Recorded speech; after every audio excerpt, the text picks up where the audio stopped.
Madrid, Inadamas, Chico. A la Madrid, Inadamas. On gagne encore une fois un classico de suite, les amis, ça fait extrêmement plaisir. Le Real qui remporte du coup la victoire au Camp Nou, 2-1 avec des buts de David Alaba et de Lucas Vazquez, avec bien évidemment un petit but anecdotique de Sergio Aguero en toute fin de match. Le Real Madrid, franchement les gars, qui me fait extrêmement plaisir, qui vient apporter, j'allais dire, la petite cerise sur le gâteau de mon week-end, parce que forcément, je vous raconte vite fait ma vie, mais entre le Pax d'un pote, entre bien évidemment la convention que j'ai fait à Bourg-en-Bresse, où j'ai pu vous rencontrer, signer des dédicaces, faire des photos avec vous, faire des conférences aussi sur les mangas, sur le foot, les animés et tout ça. Je venais à peine de rentrer à Lyon, j'ai raté d'ailleurs la première mi-temps vu que j'étais dans le train, mais ça m'a pas empêché de rattraper ça avec la deuxième mi-temps, voir un petit peu les analyses de la mi-temps, tu vois. Et je suis hyper content, Est-ce que ça se voit que je suis pas content ou pas? Franchement, je suis... Oh, ça fait du bien, bordel, ça fait du bien. Je pense que, vraiment, il n'y a pas meilleure sensation sportive quand t'es un supporter du Real Madrid que de battre le Barça. Bon, il y a la Ligue des Champions, il est vrai, mais battre le Barça, c'est quand même quelque chose de spécifique, tu vois. Un classico, humilier un peu plus le Barça, du moins qui est dans sa mauvaise passe, j'allais dire cette saison post-Messi, mais participer au fait qu'il ne gagne pas de points et qu'il s'enlise petit à petit dans le classement et le ventre mou, ça fait plaisir, on va pas se le mentir. On va pas, j'allais dire non plus faire trop les fanfarons, mais il est clair qu'aujourd'hui, on est pas mal, je me frotte les mains tranquillement, je pense que tout le monde ici, là derrière vos écrans, vous avez tous le sourire jusqu'aux oreilles, c'est pas mal, on va pas cracher dans la soupe. Le match était pas mal. Moi, j'ai pas vu la première mi-temps. Du coup, il est vrai que j'ai vite fait vu des résumés, surtout en tout cas les commentaires sportifs sur AS, Marca, Eurosport, Foot Mercato. J'essaie en tout cas de tout lire pour avoir un résumé complet. Et il est vrai qu'apparemment, du coup, Serginho Dest, il a raté un truc monumental qui, je pense, m'aurait fait faire une crise cardiaque si j'avais vu l'action. Il est vrai que Vinicius aurait pu bénéficier d'un penalty. Ça, par contre, je l'ai vu parce qu'un mec, il a mis sur Twitter. Mais bon, c'était trop litigieux pour moi pour avoir penalty. Donc, à mon avis, qu'il n'y ait pas penalty, c'est justifié. Et par contre, l'arbitre aurait au moins pu demander à la VAR ou aller voir de lui-même. Parce qu'en général, une action litigieuse comme ça, tu vas pas voir la VAR. Il y a un problème quand même, il y a un problème. Parce que certains arbitres à vitesse réelle, ils auraient pu le siffler. Après, au pire, il aurait checké à la VAR si vraiment il n'y a rien. Mais voilà, c'est un peu problématique. Par contre, aujourd'hui, malgré la première mi-temps que j'ai pas vu, on a quand même bien vu aujourd'hui un Real Madrid qui était serein. Moi, je vous le dis la vérité, il n'y a pas un moment aujourd'hui, dans la deuxième mi-temps, que j'ai vu du coup, où je me suis chié dessus. À aucun moment, je me suis dit qu'on pouvait prendre un but. Même Vazquez, qui prenait un petit peu le bouillon à des moments sur Depay, sur Ansu Fati, etc., suivant lequel permuter tout ça dans son couloir, je me disais, ouais, peut-être qu'il va peut-être faire une faute, il va peut-être en tout cas pas être bien concentré à des moments, vu que c'est pas un latéral de métier, tu vois, et qu'il est pas spécialement en forme cette saison par rapport à l'an dernier. Mais pour moi, au final, même s'il s'est fait déborder à des moments, t'as qu'un Militao Alaba qui était au fer et au moulin, au four et au moulin, pardon, je confonds même les expressions tellement je suis tout content, etc., tellement je suis dans la folie du truc. Mais voilà, au four et au moulin, tellement les mecs, ils étaient à fond, ils étaient dans tous les duels, l'impact en tout cas qu'ils ont pu mettre physiquement, tactiquement, ils étaient présents, à la relance, ils étaient présents, ils étaient aussi bien placés, ça faisait bien remonter le bloc, t'avais aussi un bloc qui était très resserré à des moments, c'était pas mal.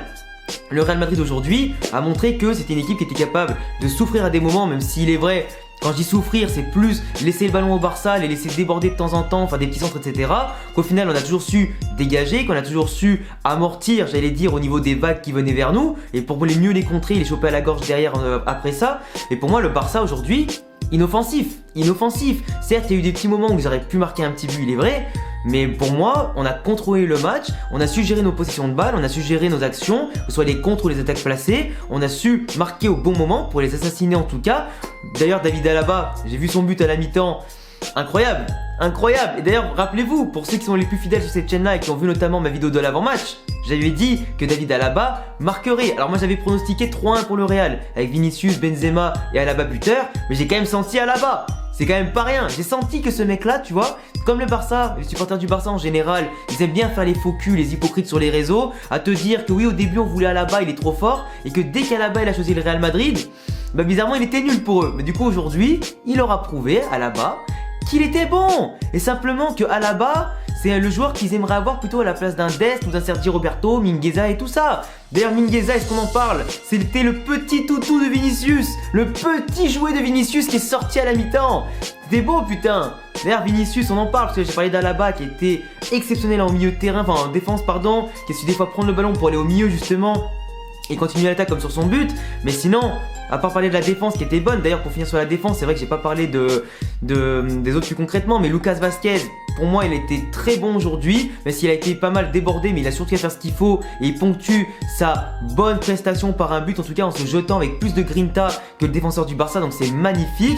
Et en tout cas il montre aujourd'hui qu'il peut reprendre confiance, qu'il peut être présent dans les grands rendez-vous, du coup ça fait plaisir. Et de l'autre côté, Ferland Mendy, les gars, qui vraiment en seulement 2 matchs cette saison montre qu'on peut compter sur lui, qu'il a affûté physiquement, il a fait tout le match, il a en tout cas été présent dans les duels à la vitesse, bien placé défensivement, il a fait quelques petits apports un peu offensifs, même s'il n'a pas été omniprésent devant par rapport à ce qu'il pouvait faire avant quand il était vraiment en forme, mais ça va revenir tout ça au niveau de la confiance, du rythme et tout ça. Mais vraiment, tu vois, quand tu as déjà des latéraux qui sont sérieux, qui sont bien positionnés, qui se font, j'allais dire, qui font leur taf finalement de latéraux, et ben tu vois que en tout cas l'axe ne va pas se désaxer, sans mauvais jeu de mots, et que l'axe surtout ne va pas devoir couvrir leurs erreurs. Et comme on a fait trop souvent en tout cas ces derniers matchs où des fois on était mis en danger et on prenait des buts un peu inutilement, tu vois. Là on avait les 4 défenseurs qui étaient bien en place, qui étaient sereins. Thibaut Courtois pareil, les petites balles qu'il a eu à chercher en les airs, il allait les chercher, à terre c'était pareil. Donc voilà, à un moment j'ai eu une petite frayeur quand il s'est fait mal quand même sur son dégagement. Je me suis dit que putain, il reste 7 minutes avec les arrêts de jeu, Valverde va sortir parce qu'il s'est blessé du coup sur le contact avec Piqué et il a pas beaucoup joué en tout cas.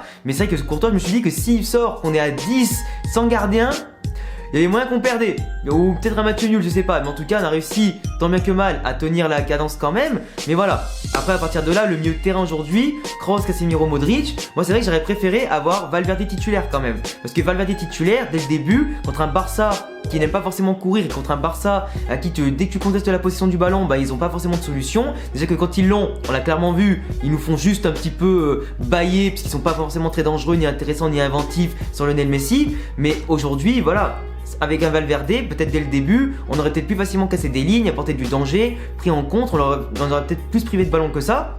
Et voilà, en tout cas il est rentré à la fin parce que Rodrigo, malheureusement je suis désolé, mais Rodrigo, à part sur la participation de l'action à David Alaba, il a été transparent. C'est pas le Rodrigo qu'on a vu contre le Shakhtar. Ça je vous en ai parlé. Rodrigo en Ligue des Champions c'est un monstre. Enfin du moins il marque des buts quoi, il est efficace, il fait des stats. Mais par contre en Liga, bah, il ronronne comme un petit chat tu vois. Et ça c'est un peu chiant. Vinicius aujourd'hui, par contre, il a été encore une fois masterclass. Si c'est pas Vinicius qui faisait un appel en profondeur, qui prenait le ballon, qui tentait des crochets, etc. Même s'il a été très maladroit des moments sur des 1-2 potentiels avec Benzema pour des remises en première intention et tout ça, sur lesquels d'ailleurs il doit vraiment progresser pour avoir l'instinct de la remettre une fois qu'il est parti dans la course et que Benzema fait l'appel de l'autre côté. Mais sinon Vinicius dans la provocation, etc. Les crochets et tout, franchement il est monstrueux. Je vais pas dire qu'on dirait le Neymar du début du Barça, etc. Mais vraiment, Vinicius aujourd'hui, il est monstrueux. Il est monstrueux. Et pour moi, son sélectionneur aujourd'hui qui ne fait pas confiance en sélection, bah il est aveugle. Il est clairement aveugle. Aujourd'hui, la solution, elle est beaucoup venue de Vinicius. Benzema, il a eu beaucoup de mal à rentrer dans son match au début. Il est monté en puissance au fil du temps. Il a d'ailleurs fait 1 ou 2 ratés qui auraient pu normalement finir dedans. Mais voilà. Après, on a quand même fait une belle prestation globalement. Même si le milieu de terrain, Kroos, Casemiro, Modric, bah ça, j'en ai pas parlé vite fait parce que je suis parti sur Valverde. Pour moi, il manque de peps un peu, il manque de peps. Et quand on a une équipe en face qui joue la possession du ballon, bah en fait c'est compliqué avec ce milieu là d'aller leur contester directement la possession si eux ils tiennent le ballon, tu vois. Enfin c'est pas une équipe aujourd'hui qui peut faire vraiment pressing à fond. Modric, il faut quand même qu'il s'épuise pas forcément. Kroos, c'est un bon joueur qui court, etc. Mais forcément en revenant d'une pubalgie, il a plus le même moteur forcément qu'avant. Lui aujourd'hui il est plutôt fait pour faire la petite passe clé, pour faire la transversale, organiser le jeu, pas forcément pour courir comme un taré pendant 90 minutes, tu vois. Casemiro, il a eu beaucoup de mal aussi à rentrer dans le match, mais si petit à petit il a pris confiance, il a récupéré pas mal de ballons, il a surtout été beaucoup sur le cul d'Ansu Fati pour l'empêcher de tirer, ça c'est en tout cas exceptionnel aussi. Mais pour moi voilà, Casemiro, c'est pas le Casemiro d'habitude. C'est pas le Casemiro d'habitude, et on le sent depuis le début de saison, il va vraiment falloir que ça change. Parce qu'après du coup, ça conditionne forcément les changements suivant l'état de fatigue de chacun et suivant la physionomie du match. Et d'ailleurs je suis très content qu'Asensio il est rentré, qu'il a été décisif en tout cas, parce que du coup la balle qui a été repoussée sur sa frappe par Ter Stegen, c'est revenu sur Lucas Vazquez qui a pu marquer. Et du coup voilà, ça fait plaisir. Ça fait plaisir. Par contre encore une fois, dans un grand match, on ne voit pas Eden Hazard. Eden Hazard qui avait une petite blessure, une petite gêne, etc. Mais finalement qui ne participe encore une fois pas à un classico, qui n'est pas décisif pour son équipe dans les grands matchs et qui montre aujourd'hui l'équipe qu'on peut se passer de lui. Et c'est quand même problématique. Lui au niveau mental, il est jamais là quand il faut et du coup on gagne sans lui. Donc finalement, il a un apport totalement inutile et c'est devenu le remplaçant d'un remplaçant. Et pour moi Eden Hazard maintenant, s'il joue pas maintenant, il est cuit. Il est cuit.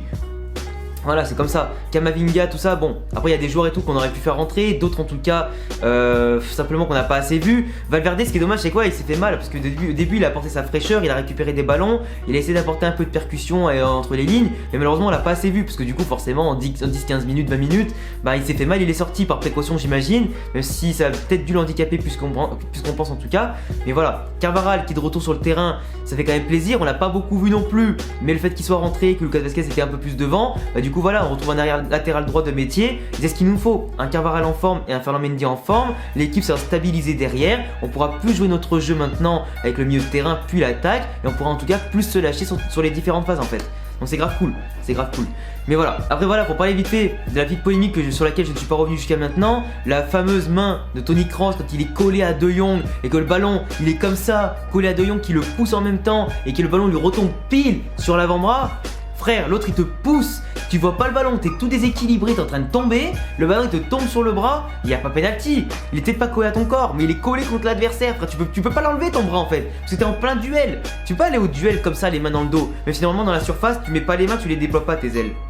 Mais au final, ça, ce penalty là, il aurait pu se siffler, tout comme celui de Vinicius aurait pu se siffler. Et pour moi, si peut-être celui de Vinicius se sifflait, bah tu siffles aussi celui de Toni Kroos. Mais par contre, comme l'un des deux s'est pas sifflé, et bah voilà, c'est très litigieux, comme ça peut se siffler. Il n'y a pas forcément de polémique à avoir. Et pour moi, voilà. Après, t'en as qui pleuraient, machin, sur le but de Vasquez qu'avant, il y avait potentiellement faute aussi, mais n'importe quoi. Et c'est un duel comme un autre, il n'y avait pas faute du tout. À un moment donné, stop. Stop. Il n'y a pas eu vraiment de grosses polémiques dans ce Classico, donc ça fait plaisir. Le Real a globalement dominé son sujet sans être vraiment en danger, sans être inquiété. Et on a su profiter de notre efficacité maximale à des moments. Par contre, on croque trop, On aurait dû tuer ce match plein de fois. Et ça, je le dis à chaque fois quasiment qu'il y a un Classico. Nous, on a l'opportunité de les poutrer, de les foudroyer, tout ce que tu veux. Et à chaque fois, on leur donne l'occasion de peut-être revenir et potentiellement d'égaliser, etc. Ou alors de simplement réduire le fait qu'ils vont prendre une grosse branlée contre nous. Et ça, c'est chiant. Parce que eux, quand ils peuvent nous en mettre 4 ou 5, ils le font. Nous, quand on peut leur en mettre 4 ou 5, on croque comme des salles. Eux aussi, ils ont raté des trucs, mais beaucoup moins que nous. On a été beaucoup plus dangereux et surtout beaucoup plus engageants sur le terrain. Par contre aussi, j'avais pas l'impression que c'était un classico des deux côtés, tu vois. Je trouvais que les joueurs du Real Madrid finalement avaient plus d'envie que ceux du Barça. Et globalement, même sans Messi et Ronaldo de part et d'autre et sans certaines stars, etc. qui sont partis, certains historiques finalement, bah j'ai pas trouvé que ça avait l'ambiance d'un classico, tu vois. Pour moi, ça avait l'ambiance d'un match classique. Et je sais pas si c'est que moi, en tout cas, qui a pensé ça. Mais bon, ça fait quand même extrêmement plaisir de les battre. J'attendrai surtout, les amis, tous vos avis sur ma vidéo, sur vos analyses propres, en tout cas personnelles, dans les commentaires. Parce que je pense avoir fait le tour et rien oublié. Au pire, vous complétez ça dans les commentaires. Je vous laisserai bien évidemment vous abonner, cocher la cloche et laisser de gros pouces bleus, me rejoindre sur tous les réseaux qui s'affichent ici et en description si vous kiffez le Real Madrid et mes vidéos. A bientôt, les amis, pour une prochaine vidéo. Ciao.